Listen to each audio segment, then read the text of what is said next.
considerades que a presenza da memoria histórica está convenientemente tratada nos libros de texto, por exemplo, de bacharelato de historia?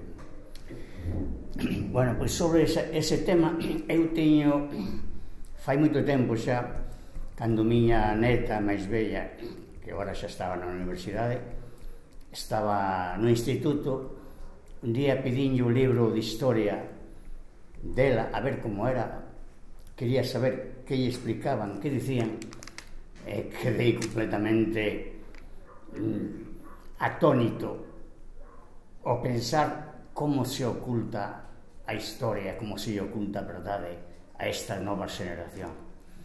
Non dice nada do que pasou, bueno, dice así sobre a guerra civil española, algo así polo aire, pero moi unha cousa moi abstracta que non o alumno non se... Pero o que pasou en Galicia, por exemplo, non dice nada. Unha historia tan importante e tan necesaria de coñecer a todos os galegos como a historia de Galicia, porque aquí non hubo guerra.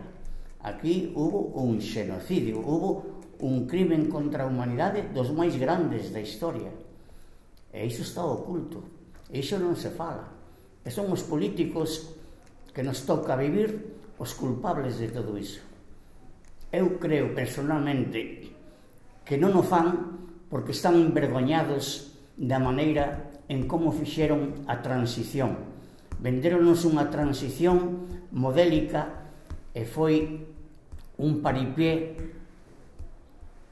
absurdo e burdo que pasou por encima de un crimen contra a humanidade que quedou impune, e eles foron cómplices, non estuveron á altura das circunstancias, non tuveron a estatura política, moral e humana para poñer os criminales ante os tribunales para ser xuzgados. Ante esa cobardía tan grande, esa falta de responsabilidade, esa falta de dignidade tan grande, queren ocultar esta parte da historia, quizá, penso eu, para non quedar eles como os cómplices da impunidade que gozaron os criminales. Creo eu que por iso que os políticos nin de un lado nin de outro están interesados en que as xeracións coñezan a verdadeira historia, a base, o motivo, a realidade da historia do noso povo, de Galicia. Non quero falar de guerra civil española porque aí xa é máis complexo. Xa houve unha guerra, que foi o que explicou antes Telmo, unha guerra comenzada por eles, iniciada por eles, pero bueno, iso xa vai moito que falar. Pero aquí en Galicia que non houve guerra, aquí foi un crimen total, un crimen contra a humanidade, ir de casa en casa, chamar a porta, matar xente, e veña e quita xente, aparecer mortos por todas as partes, e que todo iso estea silenciado. Iso é absurdo, iso é inexplicable e imperdonable. Estes políticos eu creo que pasarán a historia como os políticos cómplices da impunidade que gozaron os criminales deste xenocidio. Hai que reflexionar, vamos a ver. Eu vexo de outra forma. Os partidos políticos, ao durar tantos anos a ditadura, fóronse saturando de xente, de fillos de falanxistas e fillos de represores. Hoxe sábese que no Partido Socialista hai cantidad de fillos de represores. Fernández de la Vega dispón de un piso en Madrid herdado polo pai, pero que Franco lle facilitara que era dos decomisados. No Partido Socialista tamén hai unha cantidad, viña aí atrás, o sea, hai un par de anos ou cousa así, no goberno de España, deste de Zapatero, canta xente hai precisamente fillos que están tratando de tapar, que están tratando de ocultar. Que pasou coa transición?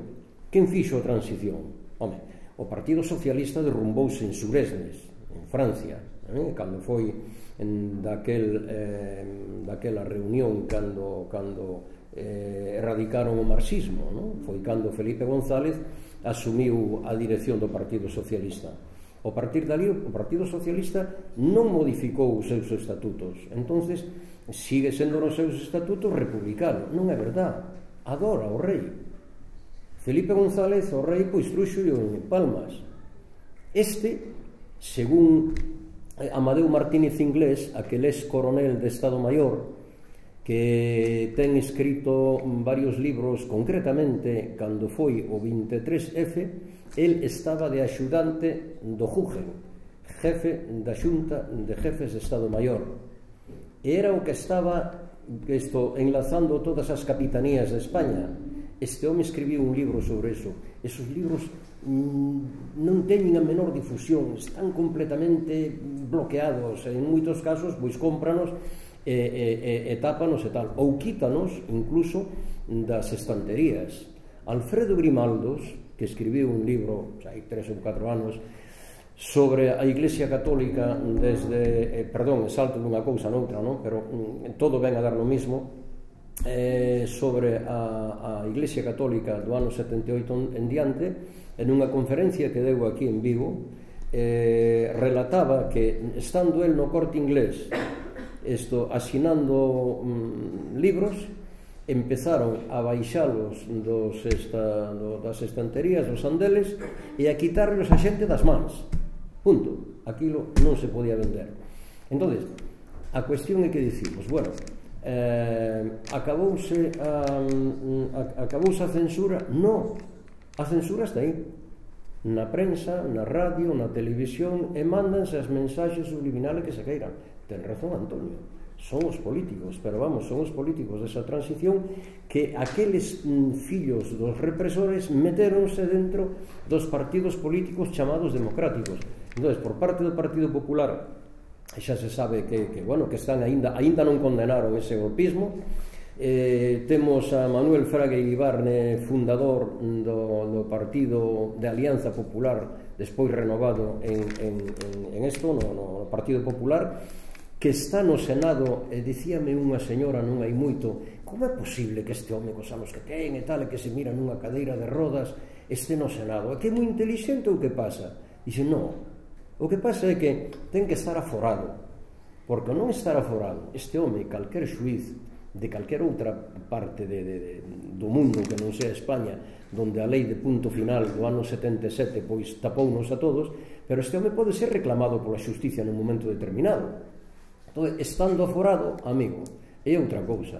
Por iso que Fraga Iribarne estará aí hasta que morra, porque o que se pretendeu foi facer unha lei de punto final con isto de, bueno, pois aquí xa acabou todo, todos somos buenos, todos somos malos, isto mataron uns e mataron outros, e bueno, aquí xa fechamos a porta e fora, e queda todo como está. É a gran mentira.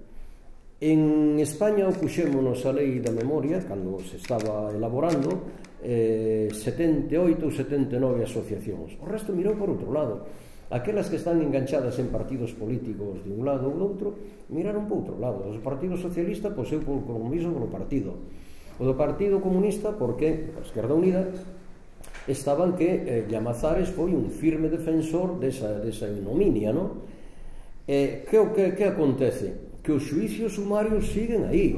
Miramos agora o lío que hai con Hernández, co poeta, non? Que a familia quer rehabilitalo e quer que se reabra o xuicio. Pero a cuestión non é reabrir xuicios, a cuestión é nublalos. É dicir, se todo aquilo foi ilegal, que se diga todos os xuicios sumarios son ilegais, punto. Pero non, dice, son ilegítimos. Porque claro, ser ilegítimos legaliza o sistema. Outra cousa, claro, era ilegítimo aquel grupo que estaba ali, pero o resto queda eso ilegal.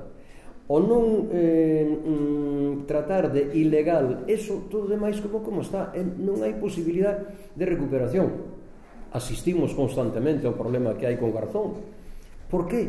Porque quixo analizar cales eran o caso dos desaparecidos en España. E España é, documentado, o segundo país do mundo con máis desaparecidos, despois de Camboya. O sea, fálase de Pol Pot e non se fala de Franco. En conferencias en Vigo, Juan Cruz e xente desta, filósofos e tal, e falaban disto un día e pasaron por España como se España, falaron de Stalin, de tal, de Pol Pot, pero en España non pasou nada. É demencial.